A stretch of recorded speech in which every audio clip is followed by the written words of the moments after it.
Are you familiar with FBI Special Agents Kyle Seraphin? I'm familiar with the name. Is that yes? I'm familiar with the name. Familiar with the name. Familiar with the name. Let's bring in Kyle Seraphin. He's the FBI whistleblower who helped expose government censorship of our First Amendment rights. Now, we only have this memo because a recently suspended FBI agent called Kyle Seraphin brought it to the public. We're grateful that he did. Kyle, thank you so much for joining us tonight. He's the host of something that strangely is called the Kyle Seraphin Show. Kyle Seraphin, I can't thank you enough for speaking out. I knew you guys were out there, and I knew it was just a matter of time, but you got a lot of guts putting your face and your name to this. You're doing a service on behalf of the American people, and from the bottom of my cracked and broken heart sometimes, thank you very much. Take a look behind the curtain with a real whistleblower and American patriot. Prepare to embrace the uncomfortable truth because this program has no time for comforting lies. Here is civil liberties enthusiast, Second Amendment defender, and recovering FBI agent Kyle Seraphin.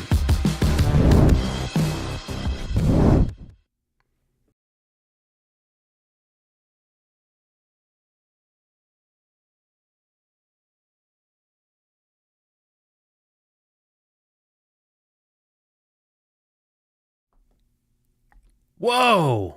I don't know where we went. Hello, my friends. Welcome to the Kyle Seraphin Show. That was weird.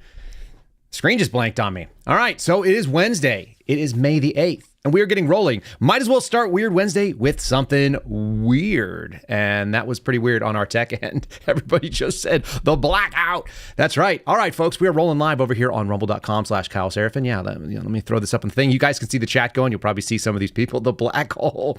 Make sure you come over to Rumble. Make sure you've hit the like button. Make sure you've subscribed to the channel. That means you follow it first, then you can subscribe. It's $5 a month, and that supports us. 100% of those funds go directly to us. We appreciate that sort of thing. And there it is. You can see if you're anywhere else, if you're on X, if you're on Facebook, I don't know why you're there. If you're over on YouTube, you can join us on Rumble and see the biggest live chat that we have going on right now. And folks, let's get rolling. Got a weird day today. Got a weird sort of topic, kind of a double entendre, if you will.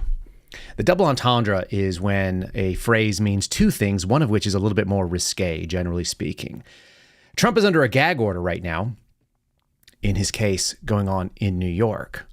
But the contents of the testimony from yesterday and sort of the overall mentality of the prosecutors in this case are enough to gag you, right? I looked up for some reason. I just wanted to see what are the origins of the phrase gag me and gag me with a spoon. I just have it over here on the side of my screen. And it says that it's Valley Girl speak from the 80s. No wonder I recognize that. Yeah, gross. There's a lot of gross stuff happening out there. The left-wing media is celebrating. They're absolutely beside themselves with the fact that they got a porn star to step up and tell Donald Trump all of the lurid details of the alleged sexual affair that they had going on. And then, also he's not supposed to be able to speak out on his own behalf. We're going to talk about why gag orders are a problem. There is, in fact, a three-pronged test that's supposed to be evaluated. It doesn't seem like they've done this very well. And we're going to get into who the rights under the Bill of Rights are supposed to belong to.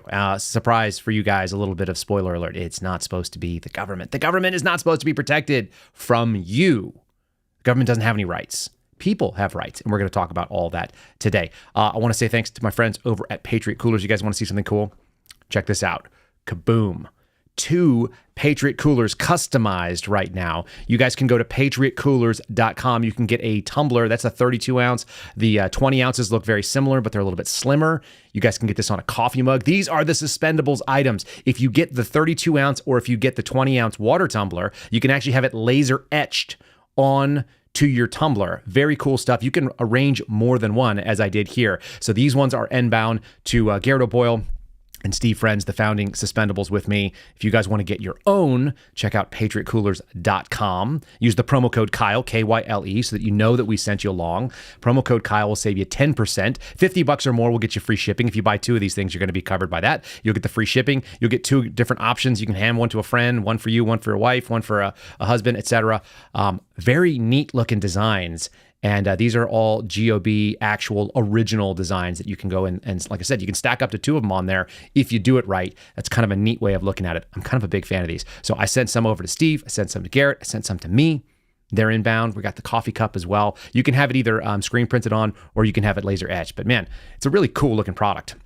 Highly recommend. All you got to do is go and click it, then go to where it says add to cart. Underneath that, it'll say customize. Go to stock imagery. Yeah, there's a lot of steps. Stock imagery. And then below that, you're going to see the suspendables is giving you 4 options for our stuff. So anyway, check out that. And by all means, get yourself a suspendables cup. Whoever is the first person to take a picture of this cup that they do with suspendables branding in FBI space, even if it's just outside the building, I'm going to send you another free cup. So there's a challenge for you. I don't know who's going to be there. You'll have to hit me up. I want photographic proof. It can be on social media. You can send it to me directly if you don't want to get hit by the FBI's security division. But we will make that happen. I will send you a free cup. Another one of your choice. I just decided that right now. That's a contest for you. Okay, let's get deep into it. Let's get started. And let's start talking about the 4 priorities of the Biden administration. I wrote them down on my little pad right here that I've got sitting next to me. I almost want to make kind of a fake version of the Pledge of Allegiance for Democrats in 2024. They have this really goofy set of priorities, but it's essentially there's no flag but the LGBTQIA flags, liberty and abortion for all, leave the border open because we don't like the Republic or the Constitution, and we are in constant threat and danger of white supremacy, aka racism, aka domestic violent extremists, which is you, it turns out, and me. So that's kind of the 4 priorities. And so this is how you get an apologetic piece coming from CBS today. Now, Trump dominated all of the headlines on all the major news outlets across the board, so I had to dig a little bit deeper for this one. This is under their politics section, and this article is entitled, "While Illegal Crossings Drop Along the U.S. Border, Migrants in Mexico Grow Desperate." I want you to just dissect just the headline with me for one moment. Illegal crossings. So we're going to acknowledge right up front that the thing that is going on, that these quote unquote migrants, that they are in fact illegal aliens entering our country against our laws. While illegal crossings have dropped, the migrants are growing desperate while they hang out there in Mexico. We now have CBS, a politically leftist organization, purporting that this is news, that people who want to break the law to come into our country are being inconvenienced by our laws. What a wild take we are dealing with at this point. How is that even possible? How is it possible that this group, and then it says underneath there, parenthetically, it says the group of House Democrats are urging Biden to take executive action on immigration at the southern border so they can alleviate the concerns of non-U.S. citizens who are not in the United States that want to break our laws more swiftly. They want to be able to expediently enter our country illegally. What? And then also you have to go ahead and handle the cognitive dissonance that these illegal immigrants, who are now not just coming from Mexico, which is what they used to be historically. There's actually a Netflix or there's an Amazon Prime movie out there about a guy who was a legal migrant worker back in the 70s in California and became a NASA scientist. It's a big puff piece. I started watching it and then I realized I just didn't care. So I just turned it off last night. My wife and I were just like, nah, looks like propaganda. But there was a legal way to come in and out of this country to do what they called migrant farm work. That meant you got a permit, you came into the United States, you worked, and then you went back to Mexico, and then you built your house or whatever noble thing that they were talking about these people doing. These guys are now arguing that people who are not just Mexicans or Latin Americans that are living in Central America or South Americans, even people from our side of the world, need to come into this country. So we're going to get people from Africa. We're going to get people from Asia. We're seeing record numbers of Chinese and so on. We're going to get all kinds of folks. And not only do they not have a right to be here, but we need the president to basically flout the laws that Congress has passed in order to alleviate non-citizens' experience of desperation as they desperately are interested in breaking our laws. I can't wrap my head around it. This is the weird Pledge of Allegiance. We'll work on it. I will have one for you quite soon. But I want you to understand how crazy this is. Let's read the article a little bit. Sorry. I just like, even the headline is enough to blow my mind. Desperate and exhausted. It starts off with emotional language. They're writing a byline from Ciudad Juarez. that used to be in my backyard when I was working in Las Cruces. Not a nice place necessarily. Lots of violence was over there. We've actually talked to Victor Avila, who talked about some of the crazy stuff that happens on the other side of El Paso. Anyway, migrants gathered around a tree that offered them some shade from the unforgiving sun. I don't know why I have to do a dramatic voice when I read this, but I have to imagine that that's the way that this was written. All three of the authors have Hispanic-sounding names, so there's that. They have this sympathy. They've traveled from countries throughout Latin America, including Colombia, Dominican Republic, Ecuador, Guatemala, Honduras, Peru, and Venezuela. Some of them are traveling with young children, including toddlers. Others are young men. That'd be military-age men, would it not? Some of them are teenagers, appeared to be unaccompanied minors traveling without their parents. Yeah, inevitably, those people are all victims. That's the way this works. Victimized by sexual predators, by coyotes who are going to, move them across. I don't know why I'm doing this Mexican accent, but I am. I feel like my mom on this one. Okay, all of them share a common goal, entering the United States, which is just a few yards away, but is also illegal. It's also against the law for them to come in because they have no right to be here. They have no passport. I mean, they don't have the thing that you need to come into this country. They have no visa. They have no legal right. Okay.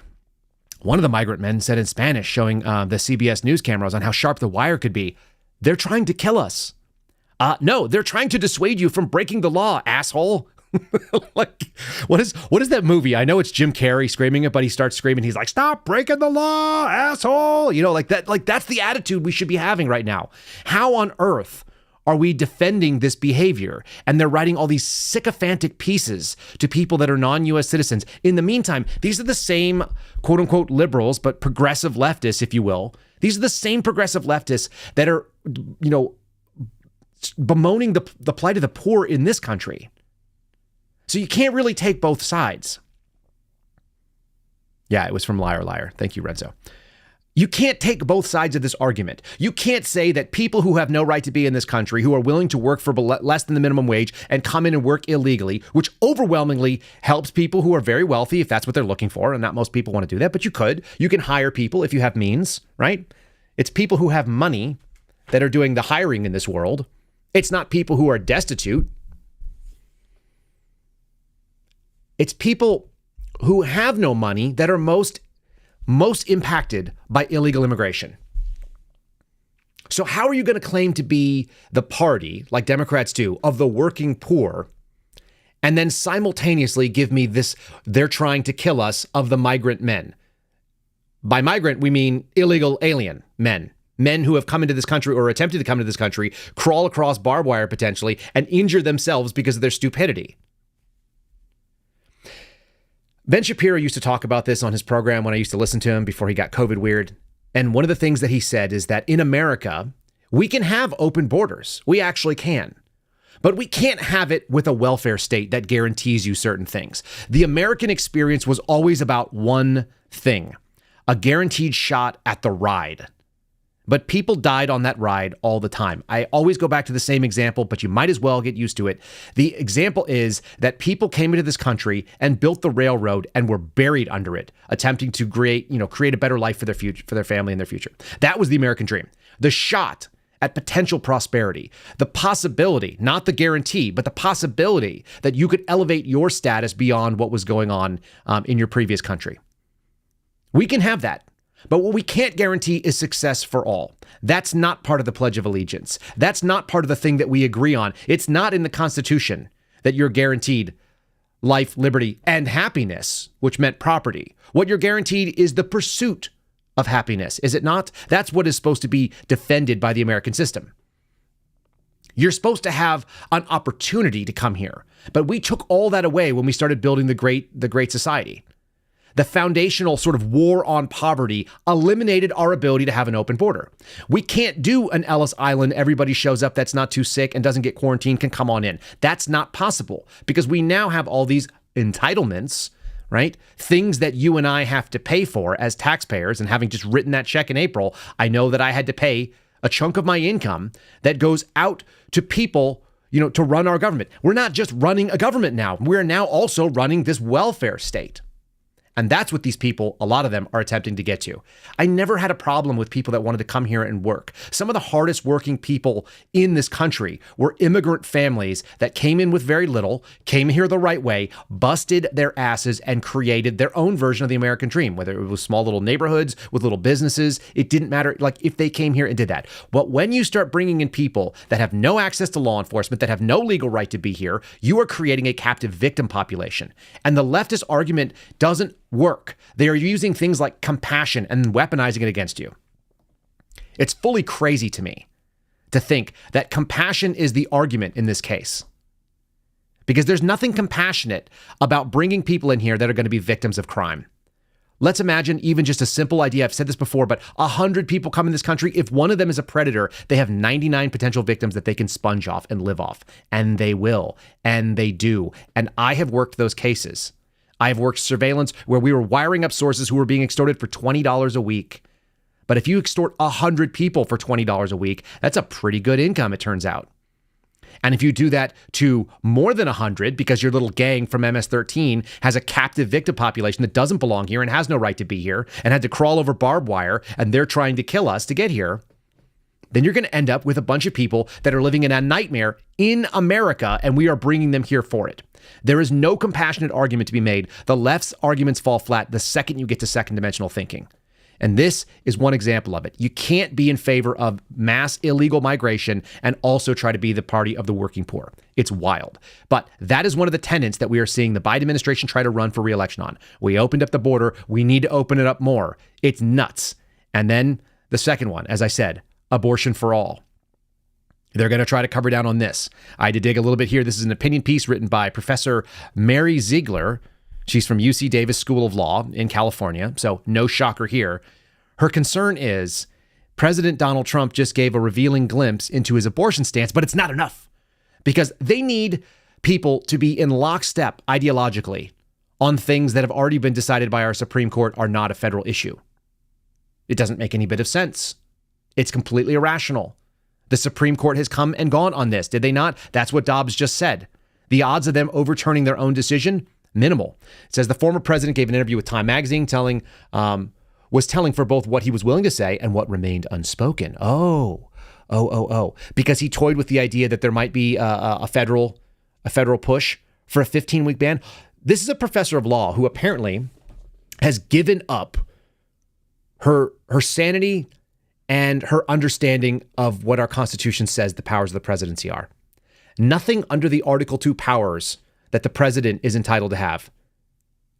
Nothing there grants him the power to make laws or to make policy on how laws are enforced when it comes to abortion. It's not in there. Congress would have to act. So lobby somebody else. Who cares what the president's stance is? The only thing that the president's stance would be relevant to is if there was enough of a consensus in Congress, which there is not, to pass some sort of abortion law, which there, like I said, it's not happening, and then he could veto it in theory. And if we had a fully functioning democracy, as they like to say, or democratic republic, we would actually have the people that represent us, who apparently in this case, in her fantasy world, would overwhelmingly have to be interested in abortion, 2/3, they could actually overrule the president. But because we are so narrowly divided in this country on this stuff, it's left to the states, which is the right answer for federalism. Is it the right answer for a moral Christian, for somebody who has a Catholic president? No, of course it's not. We have a Catholic president, allegedly. I don't believe it. You don't believe it either. He doesn't act like a Catholic, but here's the facts. It's totally irrelevant because we don't have enough consensus in Congress to even pass basic budgets, let alone some sweeping idea that this country is massively divided upon. So it's where it needs to be.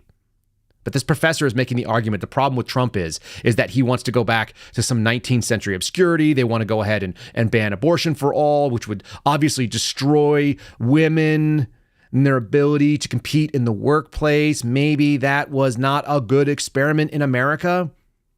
We have to kind of consider the long-term implications. What are the long-term implications of having women in the workplace? Because we haven't really sussed this out. Jordan Peterson does a great job of talking about it. There's sexual tensions that exist between men and women. There's sexual misconduct that happens. We get strange ideas pushed forward that don't have a lot of balance. Our country is off the rails, and it turns out, I think it's because we've gone radically to the left, which is the emotional, feminine side of our political spectrum. Not women per se. There are plenty of you that are conservative. I understand that. But the fact of the matter is we have leaned in to that yin. That balance is off. And you got ladies like this out there trying to endorse saying that this is a real problem for Donald Trump. I don't know. I find it weird. I find it somewhat amusing that it's so out of touch because it just doubles down on what I keep saying. They're going to run on abortion and abortion access as being a federal issue when it's already been kind of pushed back to the states. It's because they can't win in the states where they want to win. They're not going to be able to flip red states and have them have abortion until the last second, until they're born or until after they're born. It's not going to happen.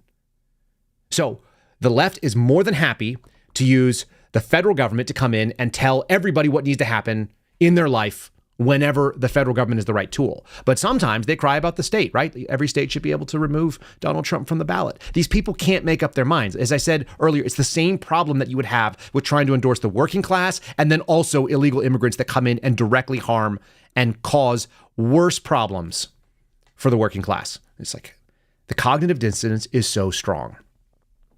And I guess that leads us to this hush money case, which is not really about hush money. It's about business records.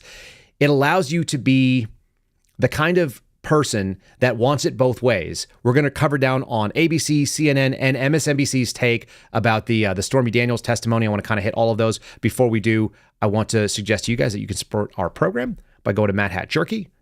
Yeah, I just got I've ordered like over 2 pounds of Matt Hat Jerky the other day. You guys can order your own Matt with 2 T's, hat with 1 T, jerky.com/Kyle. That's how you get there. That will tag us. Use the promo code Kyle when you check out. It should automatically populate, but in case it doesn't, that will get you 20% off. That's what's in it for you, 20% off. And figure out what kinds you like. My favorites, hands down, in this order, are the original spice, which I like in the USDA Prime flank. You can actually get the regular or the USD Prime. The Prime is a little more tender. It's like $1 more or a little bit less, so it's totally worth it. 80 cents with our promo code.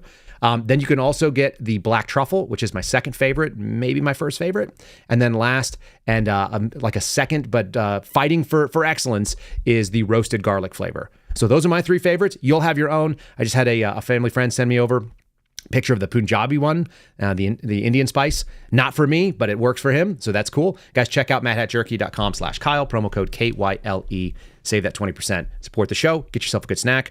All right, let's get into this article here. Everybody on the front page, whether it was CBS or NBC or CNN and all the others, they all had takeaways. I don't know why takeaways was the word of the day, but there it is. 4 big takeaways coming from, this is ABC News. 4 big takeaways from day 13 of Trump's hush money trial.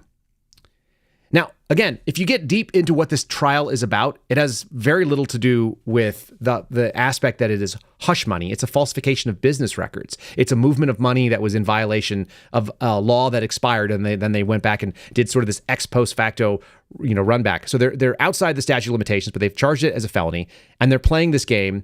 And so the jurors are now being subjected to what? Basically a leftist fantasy.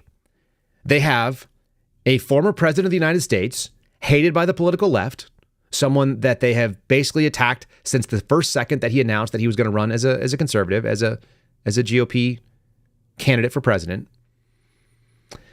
They've got this guy sitting in the courtroom with a legitimate porn star and pole dancer, because that's the clown show that our country has become. This is the nature of the gag me. This is the double entendre.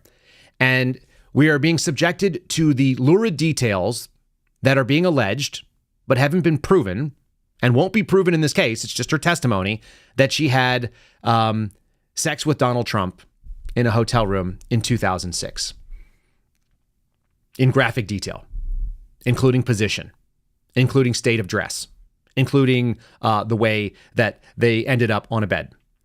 And then we're led to believe, because this is the fun thing, they say Trump is on trial for allegedly falsifying business records to hide the reimbursement of hush money payments. That is then attorney Michael Cohen, who has been lying in public for quite a while and has had to deal with that in a legal sense.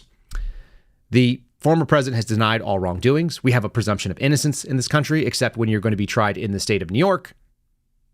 All right. So she gave a description of the sex, the absence of a condom, and other salacious details that prompted repeated objections from attorneys for Trump, often at his urging. Why were they not doing it preemptively? The legal team later said that this should be the grounds for a mistrial. That's the takeaway that I walked out with, that it was extraordinarily prejudicial was their statement. The commentary that Stormy Daniels was allowed to give. And they had this sort of contentious cross-examination. The details that ABC wanted to call out was that she gave details of an alleged sexual encounter with Trump, that they had sex on a bed. Yes, I was standing there with my clothes off, my shoes on. I believe my bra was still on. That was her claim. She said, they asked her, this is the prosecutor, what, if anything, do you remember other than having sex with him? And she said, I was staring at the ceiling and I didn't know how I got there. This is a woman who has sex with people on camera professionally. And she's allowed to get out here and give these. Do you remember how your clothes got off? No, I don't know how my clothes got off. Maybe because that's what she does for a living, is end up with no clothes on. Did you end up having sex with him on the bed? They asked. Yes. Did you touch his skin? Yes. Was he wearing a condom? No. Gross. Absolutely disgusting. And then quotes Trump as saying, we'll have to get together as soon, never making a comment about his wife, Melania. Look, is this plausible? Sure.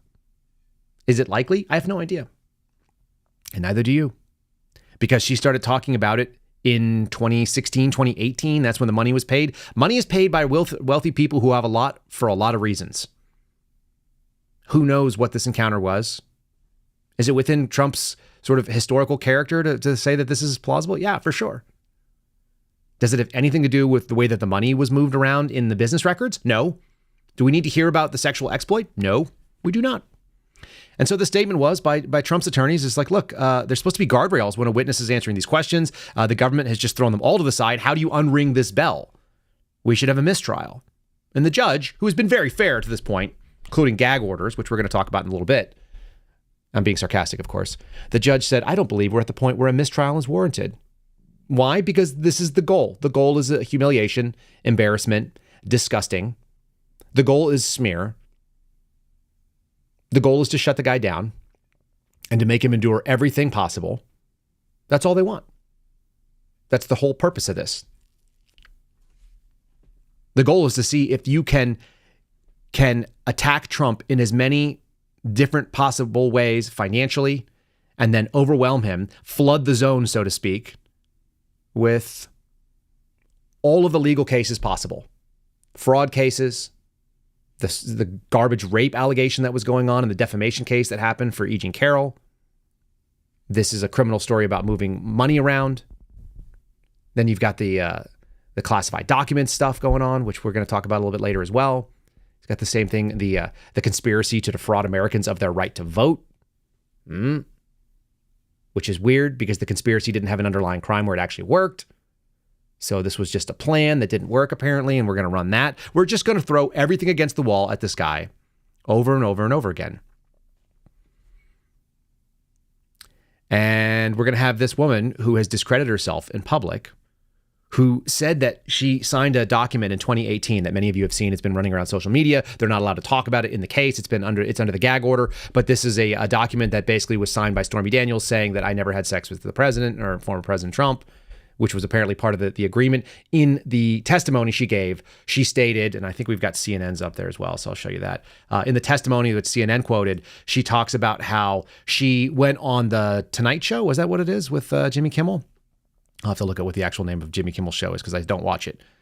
But the statement was that she signed her name in a way that she normally doesn't sign her name. This is known as discrediting. You try to do that sort of thing, right? Discrediting is the way that you might say things in a weird tone. Here it is. She explained how she was not truthful when she denied that she had an affair. So she denied in writing that she had an affair with Trump in 2018. After the hush money payments went public, she says she signed a statement before going on Jimmy Kimmel Live. That was the name of the show, I guess. And she said she signed her name in a way that she's never signed it before as a tip-off to the late night talk show host. Now, I know all of you have followed the career and the life and times of Stormy Daniels quite exclusively. Many of you are probably very familiar with the signature of Stormy Daniels, and you know right away when said porn star decides to sign her name in a way that she's never done it before, you'd be like, obviously, that's what's going on. This concept, the concept of being able to discredit with a garbage signature, this is something I learned when I was in SEER school. They teach you that if you're going to be forced to do propaganda and you can't help it, so you're a service member, you've been captured by an enemy group, they want you to do some sort of propaganda, you're supposed to find a way to discredit it. Like, you're supposed to say things and pause awkwardly and shake your head, like say the words, but shake or look off the camera and show that you're being held hostage and whatever that looks like. You're supposed to show a way to discredit it. Apparently, this woman's signature that no one's ever seen before, because nobody knows what the hell a signature of a porn star who's using a fake name, everyone's supposed to know that she was discrediting this. The real way you do it is like you blink Morse code, if you really know how to do it right. You're doing Morse code saying like, SOS, stuff like that. There are all kinds of little tools you can use to discredit an appearance. She's obviously not that sophisticated. This sounds like something she came up with after the fact. I can't prove it, so I'm just going to say that's what it sounds like to me. But she testified under oath that was the case, that she signed her name. And that's why everyone should know that obviously what she's saying is true. None of which has anything to do with the business records, which was the point. How come nobody in the political lefty media, how come ABC, CBS, NBC, MSNBC, CNN, how come they can't walk away with the fact that this was salacious details that basically didn't add anything to the criminal nature of what was going on? Like, the criminality is discussing whether or not he moved money illegally. That's like the most boring thing in the world. So, let's add some sex. Why not? All this led to a pretty awful article written by Norm Eisen. You guys will remember him. He was the impeachment counsel for the House Judiciary that went after Donald Trump. So obviously a fair operator, you can imagine. This is exactly the way MSNBC feels about it. This is an article written by multiple people, all of whom are associated with the Brookings Institute, a left-wing think tank in D.C. Judge Merchan just put on a clinic in how to deal with Trump's disinformation. The former president's false claims are designed to inflame emotion, but Merchan refused to take the bait. Well, that's so heroic, isn't it? This guy, overlooked in the fervor over Donald Trump's aide's Hope Hicks' testimony in the president's New York criminal trial Friday, was a quieter but less important event. This is where we're going to get into the gag order. Merchan politely but firmly deflated Trump's latest misleading spin, and in doing so, offered the dozens of journalists in the courtroom some pointers on how to deal with Trump's incessant lies. Isn't it weird that the judge is giving pointers on how to handle the freedom of the press? Should that not bother us? A gag order is in place that he's not allowed to attack witnesses, not allowed to say certain things in public. He's been found in contempt 10 times of that gag order, which costs him money every single time he does. He's being fined. He's not being imprisoned at this point. But Dan Bongino made the argument yesterday that that would be the best thing that could happen, and that there is absolutely no indication that these people realize how awful it would look, what a martyr that would make Donald Trump. I'm totally fine with that idea. I 100% agree. I don't think they recognize it. I think they think the American people are on their side. That's why they have people like Norm Eisen out there writing these pieces. Now, Trump did say something that was false. He said, I'm not allowed to testify. I'm under a gag order, I guess, right? And so he's asking some questions and he's kind of pointing this out. And the judge basically, rebukes him and says, no, of course you're allowed to testify, which he is. Does it benefit him is another question. Trump is kind of, he's doing this kind of misdirection game, saying like, I'm under a gag order and I assume that means that I can't speak. The gag, and then he tweeted about it and so on. He says this judge who's totally conflicted, that does seem to be the case. There is a conflict of interest. Other judges, even on left-wing programs, and their family members have said like, yeah, I would have recused myself in this case. This is not a good look for the judiciary. It's not an impartial situation. In any case, you've got this, statement by Trump that I'm under a gag order. No one's ever had that before. Yeah, people have had gag orders, but there's some real problems with a gag order, but not to Norm Eisen, not to a guy who works in the policy advocacy part of the Brookings Institute. He says first, gag orders are commonplace in high-profile criminal cases to prevent the parties from making extrajudicial statements that may affect the integrity of the proceedings. That doesn't actually sound like the way that I read it, and I'm going to bring up some information that comes from Yale's law school. And we'll talk about whether that makes sense in the first place. He also says that, secondly, the appellate division is reviewing Merchan's work, and they've decided that to allow it to continue on, the gag order is allowed on, which sort of suggests that they agree with the constitutionality of the gag order. And third, and most importantly, by the way, this is an appeals court in New York. So let's just take that for what it's worth. It's behind enemy lines. And third, and most importantly, the gag order does not bar Trump from testifying. Obviously, that's the case. Defendants have an absolute right to testify in criminal cases in their own defense. In fact, New York even provides more rights. They have this thing called a Sandoval hearing that makes the defendants aware of whatever the prosecution will be using against them and help them decide whether or not it's in their best interest to testify. So they actually get a little heads up as to what the playbook would look like from the prosecution side. So that's not terrible. Let's be fair. This article is terrible. It's garbage. And he goes on to define our favorites, things like misinformation and disinformation. And misinformation and disinformation are kind of part and parcel of the leftist censorship tools. They want you to know that they are going to define the terms of interactions here. He says right here, quote, "Disinformation is the deliberate spread of false information with bad intent." I've never heard the bad intent before, by the way, just deliberately misleading. That was on purpose. Whereas misinformation is accidentally saying things that are not true. It's false information, and it's accidentally going to lead people down a false path. Now, if you'll remember, we shared this with Congress. The FBI's Political Corruptions Unit, the Political Integrity Corruptions Unit, I think is what it's called, PQ. I'll have to double check that.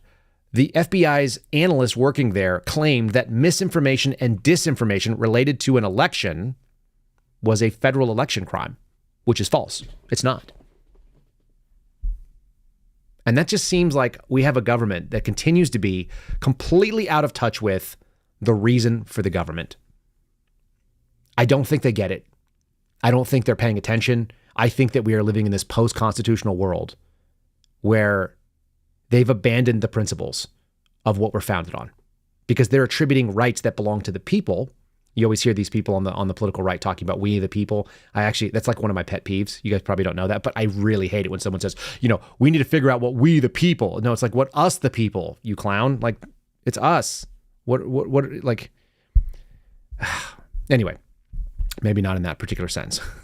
Yeah, but they're always going out there and quoting the Constitution, and we've abandoned it. We've completely abandoned it. We're not even fighting for basic constitutional principles. We had some pretty good comments on yesterday's episode talking about that being an issue. I want to show you guys. This is real simple stuff. This is what the judge is running up against. The First Amendment, right? Trump's ability to communicate.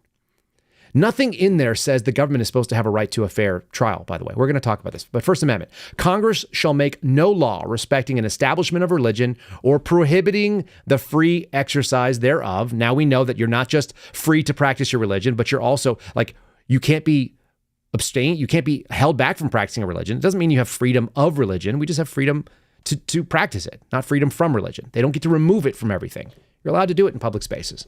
And then so Congress may make no law abridging the freedom of speech or of the press. That's it. That's the end of it. There's nothing more to it. It's plain English. Congress shall not do that. Congress is the organization that's supposed to write the laws. The judges are supposed to fairly decide those laws. How can you have a gag order then? All gag orders are pretty problematic.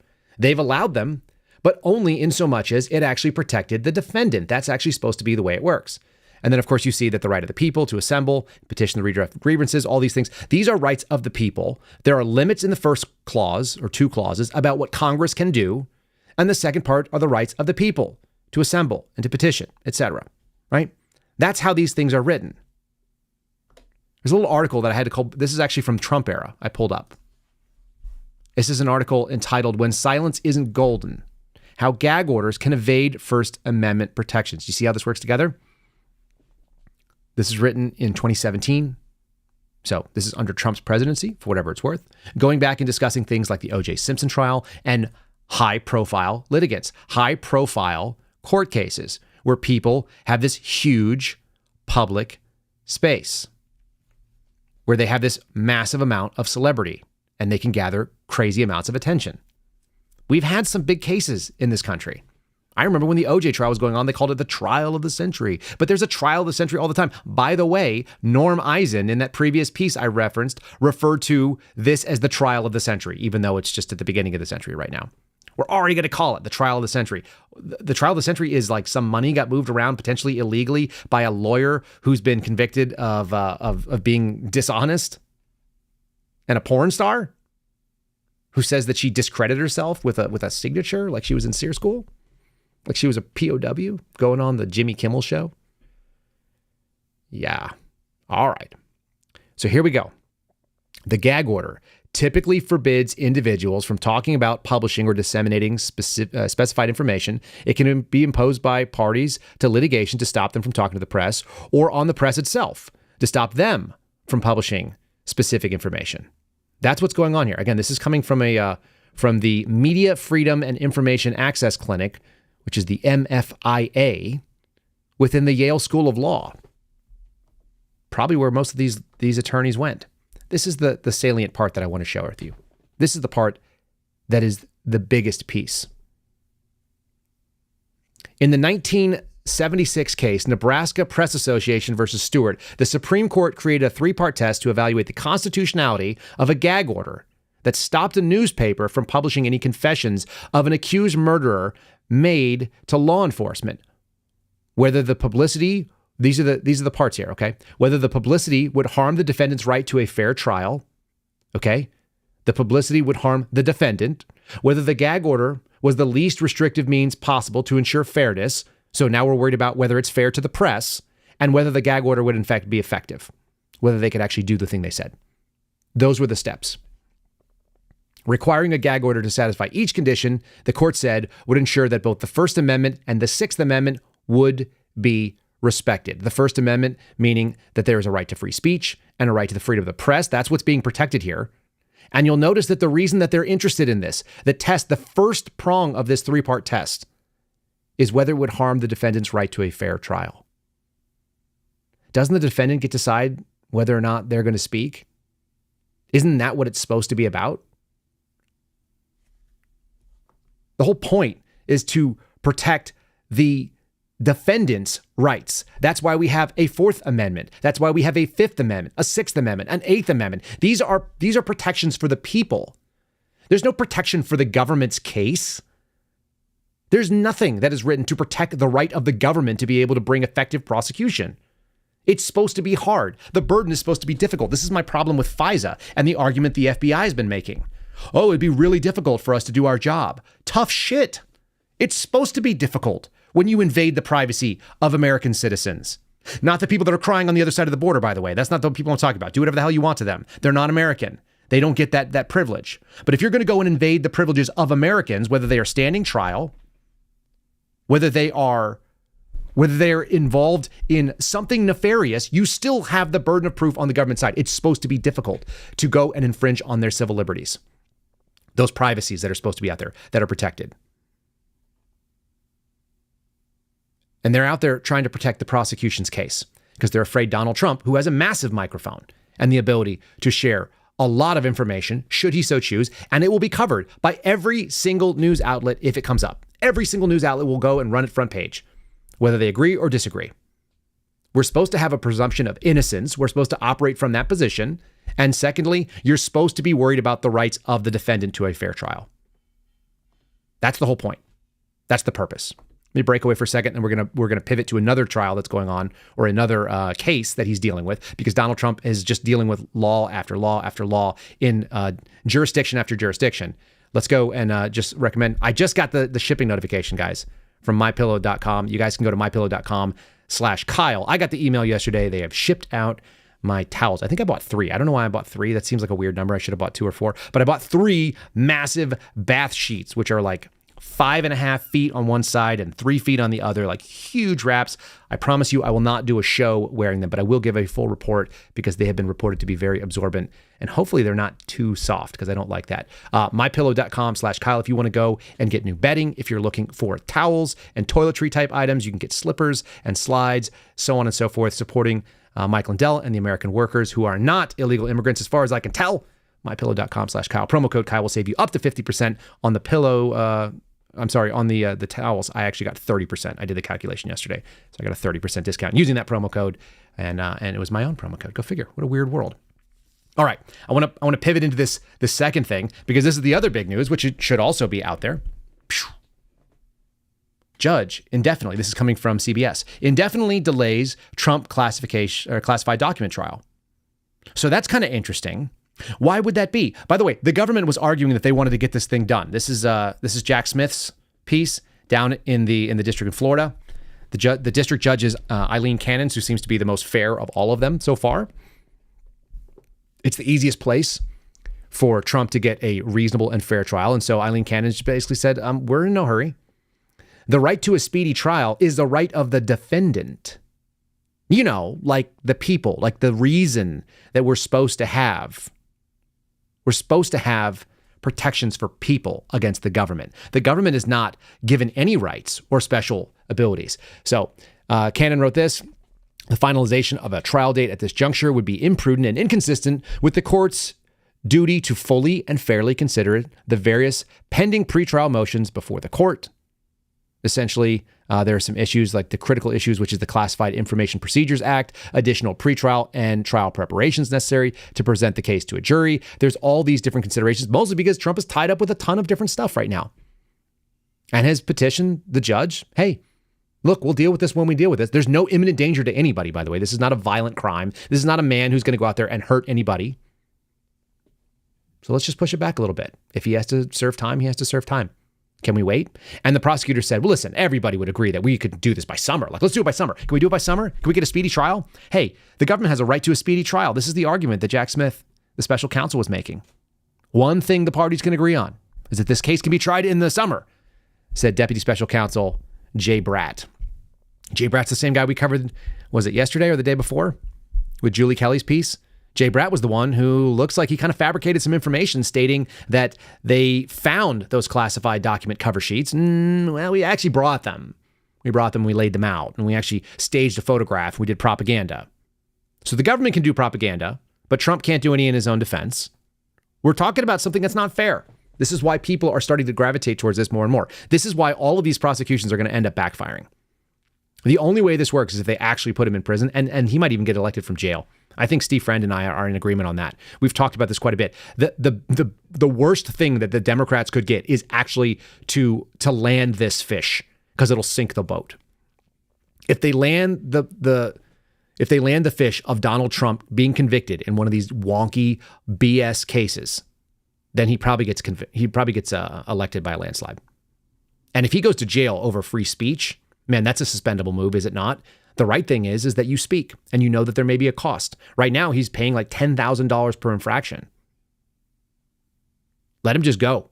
And I think he's indicated that that's where he's willing to go. The government has no idea, and the government being like sort of the ideological actors that have captured the DOJ, they have no idea what that's going to look like. They're pushing on things just the way the CIA used to push on things in foreign countries. It's like, oh, let's get rid of this dictator. That's our problem. It's like, oh, now there's a power vacuum. Now we have ISIS. Like just foolishness. One-dimensional thinkers. It continues to permeate these types of things. They have absolutely no idea that if they were to land the fish of getting Donald Trump in jail, which they think would be enough to make everybody go like, well, we can't elect somebody in jail, I think America would say, hold my beer. I'm fairly confident that would be the case. If nothing else, just to give a big middle finger to this sort of ugly, gross weaponization that people can see. That would be the most weaponized thing to do, to say that we're so scared of a free and fair election that we claim happened that we're going to actually take the guy off the board. We're going to pull him off and make sure that he can't even be free. And then you think America wouldn't put somebody who was in jail, in prison, in office? I bet you they would. I bet you they would.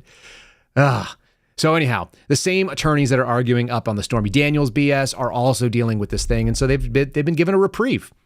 They've been given a reprieve by this judge, Eileen Cannon, like I said, the one who seems to be pretty fair. And the argument was about a speedy trial. So here it is, the Sixth Amendment. This is the right that is going on. Again, listen to whose rights are being maintained. In all criminal prosecutions, the accused shall enjoy the right to a speedy and public trial. The accused, not the government. The government is not entitled to anything. They're also supposed to get an impartial jury of the state and district wherein the crime shall have been committed, which district shall have been previously ascertained by law, blah, blah, blah, blah, blah. It goes on and on. They're supposed to be able to confront the witnesses, have compulsory process, and have counsel. It's the rights of the accused who is presumed innocent under our system until proven that they are in fact guilty. So you don't get to act like they're guilty simply because you've charged them or you've indicted them. It's really hard for us on the political right to actually deal with this, by the way, because when you have a fundamental belief that law enforcement is doing the right thing in the right way, which most of us start from that place at least, and I'm willing to give the benefit of the doubt to most law enforcement that way. If you start from that position and then somebody is accused of something and you immediately jump down their throat and you're like, aha, yeah, they raped that girl, or they killed that person, or they had a severed head in their fridge. You're like, allegedly. You have to say that allegedly, right? It's really hard for us to kind of divorce what we have maybe seen with our own eyes on body cam. It's not the way our system is supposed to work. It's adversarial on purpose, and the rights are all in favor of the accused. That's hard if you're a law and order kind of person. You're fighting against your own instincts, which is for justice. You know, all little kids have a real innate sense of justice. And conservatives have that same sort of innate sense that there's supposed to be justice. You are. You're supposed to see it. The rights remain with the accused. It's really important. I want to pivot over to something else, which is kind of part of the cultural war. I think this is why we are seeing a lot of this nonsense. Like I said, I think the culture, and I think actually the ethos in this country is captured by the feminine. Not to say women, not the ones listening here, but what I'm getting at is that there's a feminine instinct that has moved on. It is protective, it is inclusive, it is compassionate without any reasoning. It is gone emotional without rationality to back it up. It doesn't have that balance, the yin and the yang, and we are out of balance because we've got stories like this kicking off. Where is this one coming from? This one's coming from ABC, although it was covered in a lot of places, and it was also covered by my friends over at Catholic Vote. If you guys want to support Catholic Vote, just go to the catholicvote.org. That's the website. You can get the loop right there. You'll get the email that included stories about this today, which I thought was useful and valuable, the Boy Scout story. But on top of that, there's also a new book that's out, of which I've written one of the chapters. You guys can find the link in the show notes and the description if you want to do that. And then we're also doing a weekly podcast. It's a short one. It's like between 8 and 15 minutes long, depending on the topic that we're covering down on sort of larger cultural issues. This is one of the things that we talk about a lot on a new podcast with Catholic Vote called Between the Lines. And the link is in the description there. If you're listening or watching us on Rumble, you can find the link on Rumble. If you're watching on YouTube, you can find the link to YouTube. Those are both in the show descriptions. We have unique show notes for each one of those presentations. So if you guys want to find it, check out Catholic Vote's channels on both Rumble and YouTube and get a look in there. Make sure you guys get subscribed up to them. There's some good stuff coming out of there, and some of it is coming from me, so I'm biased.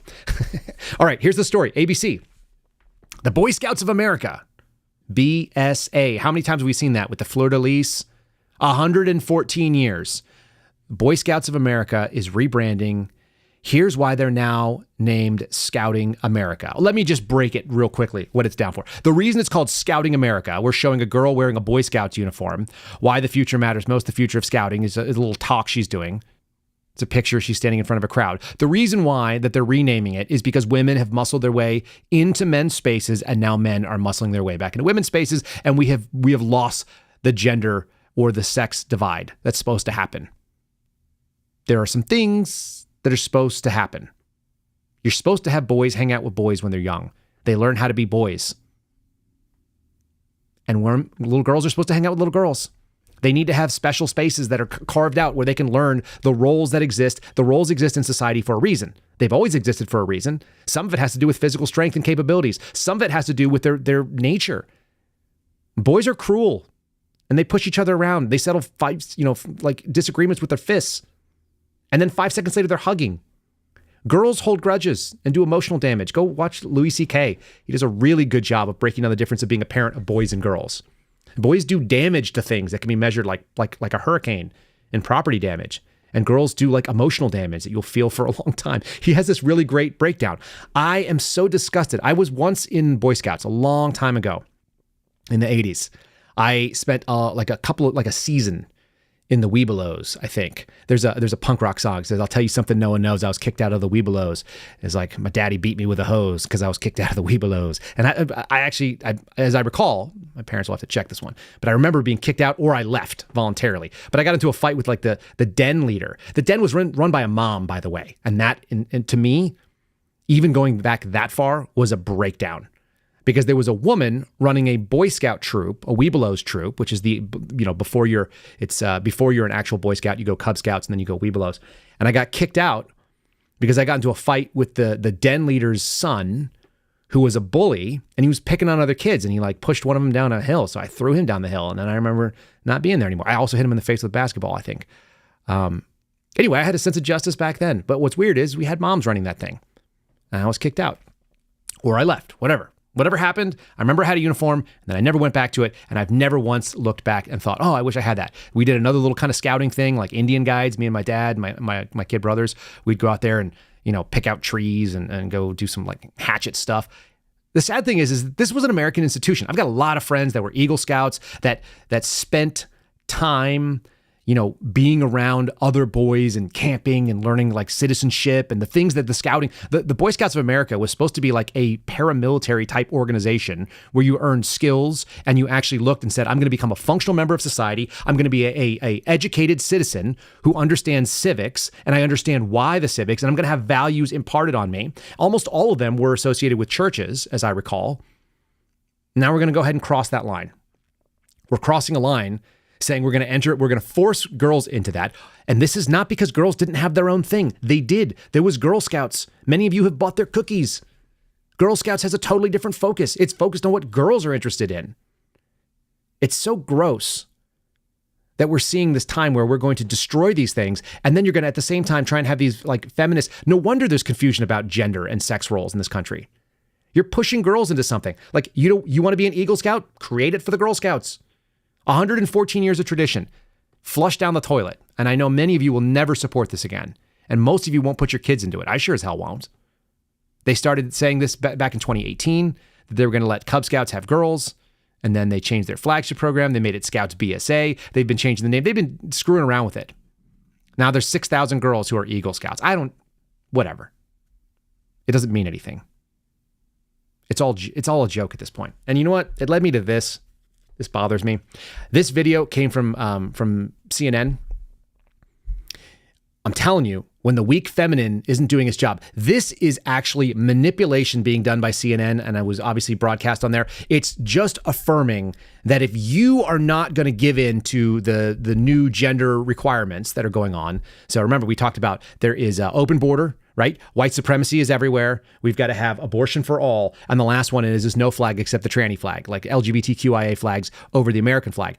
This is that same push that CNN is doing. It's emotional manipulation of women who are trying to conform, who are trying to keep up with what's the right thing to do.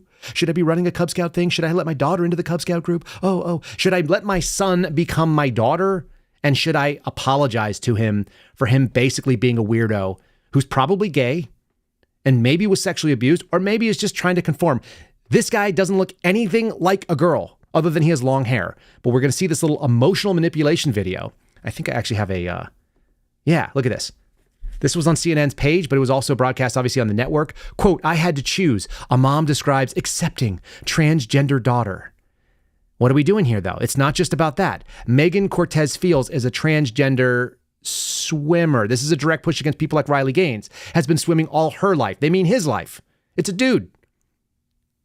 And this dude has an emotional conversation about the journey to acceptance. It's a mom that is basically emotionally bullying other moms into this garbage. So you guys ready for this video? Because it's kind of gross.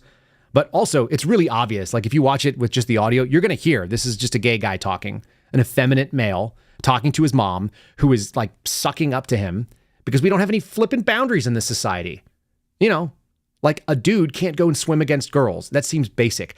I swam on a swim team with some of the best swimmers in the country. My senior prom date was an Olympic trials qualifier. She was the female athlete of the year in the year 2000. An absolute physical stud. Faster than me for sure. But she couldn't compete with the males who were getting like junior nationals level times. She was actually competing to go to the Olympics. And these guys were like not even in the senior nationals, let alone the Olympic trials. And they were crushing her. Why? Because they're bigger and they're faster and they're stronger. It's basic biology. We're going to try to deny it here. This is CNN trying to deny it. When I see these old pictures, like in some of the younger ones, I'm just a child. They're, when right. You're below the age of 5, you're just living life to the fullest. Right. But like 5 on, I think I start to see like my trapped self. If I could turn back the clock, I wish I could have done some things differently. I remember in my Bible study, I said, I need prayers. My oldest came out as transgender, and I just don't know what to do. And it just didn't sit well with me. I feel like God made you for you. And we're not supposed to change any parts of ourselves. We're made like that. That's just in my mind what I've always known. And I probably said some mean, hurtful things just because I'm scared. It's a fear. I failed my kid. I didn't do enough. Why didn't I see this? Why didn't I do more? I lost a little boy that, I accepted a little boy who wasn't a macho boy, And I remember laying in bed and saying, Melissa, you didn't lose a kid. You have a kid right in front of you. You have a choice. It may not be what you want it to be, but you have a choice. And I had to choose.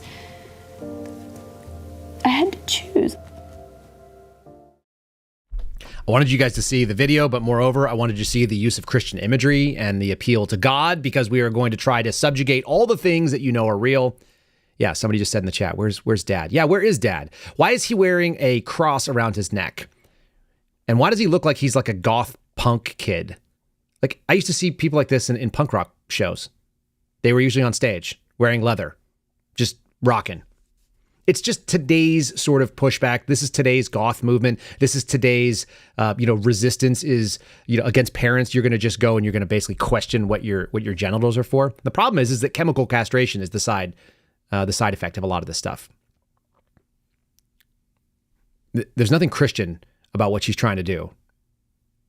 She's decided to give in to something that's not true. And Christianity focuses on something that's called truth with a capital T. That means truth that is beyond human comprehension.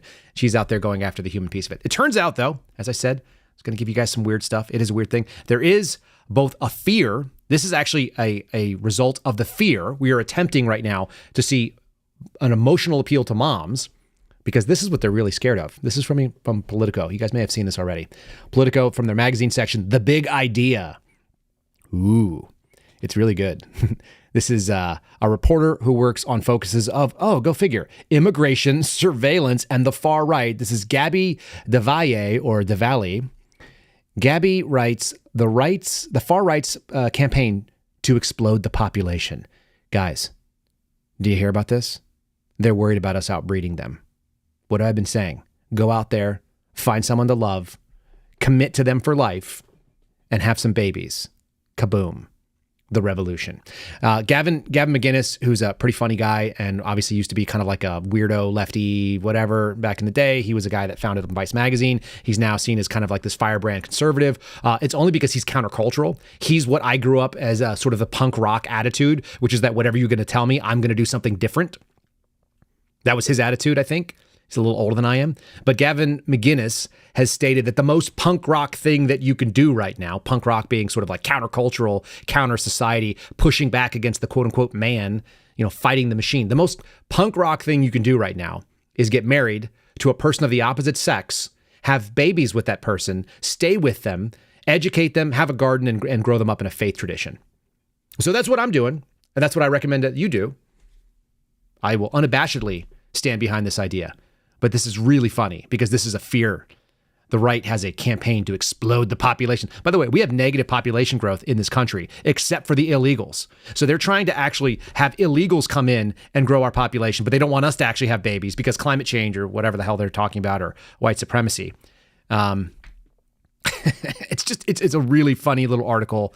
It's talking about how the threat is existential and biological and epoch defining. Economies will fail, civilizations will fall, and what will happen because people aren't having enough babies. Fact check. True. Declining populations are a symbol, especially declining birth rates are a crazy indicator of a failure of societal values. You know who else knows this? Elon Musk. He's smarter than whoever this lady is. The global financial system, the value of your money, every asset you might buy with your money is defined by leverage, which means its value upon depending growth, says a father of 6 in Virginia. This is a guy named Kevin Dolan, 37 years old. He is winning, having 6 kids, just like my dad, also 6 kids. Every country in the developed world and most countries in the developing world face long-term population decline at a level that makes growth impossible to maintain, which means we're all sitting on the bubble of bubbles, the population bubble. Yep. That's it. That's right. That's the real problem. Oh, the mood is optimistic. Why is it? Because the idiots are trying to sterilize their kids. Because they're trying to stop having babies and stop getting married and have open marriages that don't produce children. We're going to outbreed them 2 or 3 to 1. Leftism is a religion of converts. Leftism is a religion that doesn't produce its own babies to raise children in. They have to rely on the university systems, which is why, and this is the argument that I would make to you, this is the argument that is in favor of this far-right campaign. I love that it's far-right to have babies and get married. By the way, if you're not seeing the screen right now, what they have is a woman holding a rosary or hands holding a rosary. Somebody looks like holding a baby with another partner, so probably a baptism or a handing off of a child, a Bible with a rosary. So these are very Catholic sort of looks. Hence, my buddy Brian Birch's name, for God, Country, and Sanity, How Catholics Will Save America. That's the name of the book. You guys can find the link in the description. It shows a picture of a happy family, with a mom and a dad and kids. Oh my God. Go figure. What? And then it's like millennials that are drinking coffee or Gen Z, like looking around going like, is this what I want? Yeah, that's what you want. That's what everybody has wanted for all of human history. It is the American dream. We did a whole show on this. It may be expensive, but it turns out your net worth will probably go up when you get married, if you're smart. For men, the reason is because you're given a burden and you have to carry it. And guess what? You're going to perform better, or you won't. I don't know. I did. My net worth has gone up dramatically. My earning potential has gone up dramatically.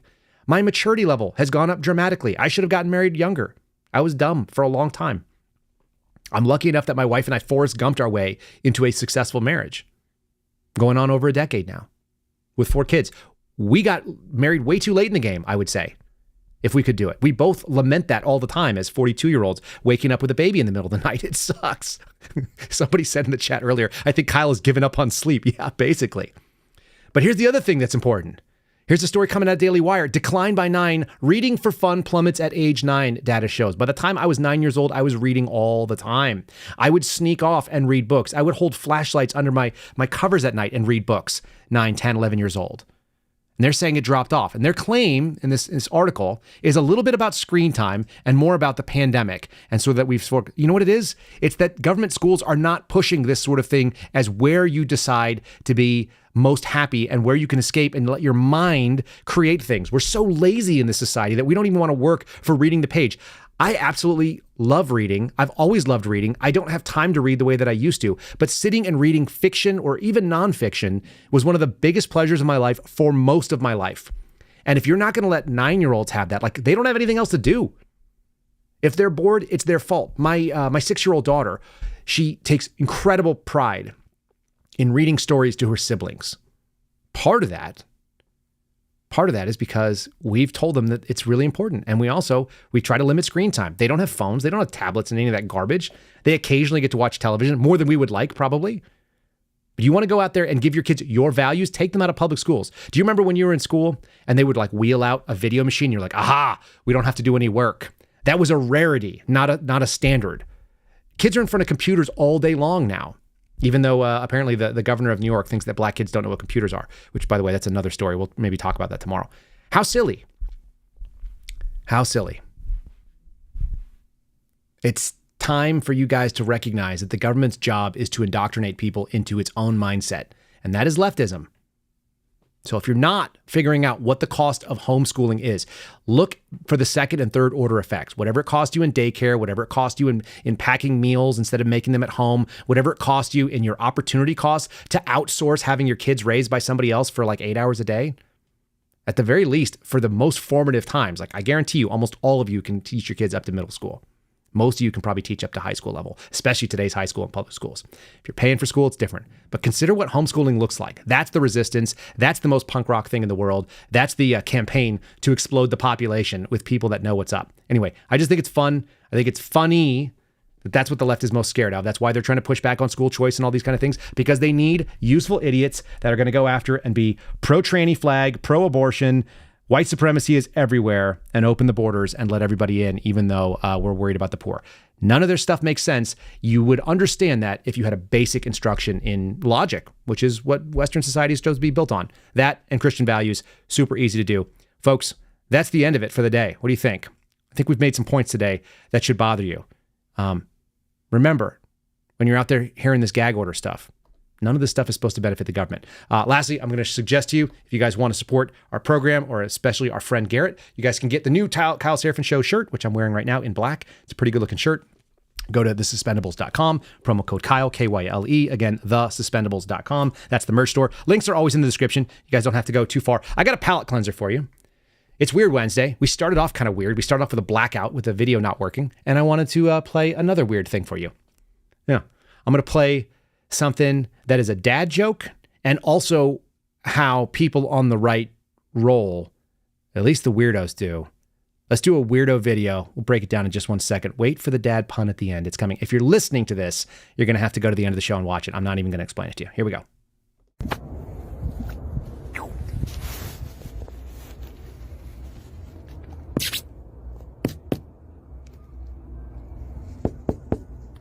Dude.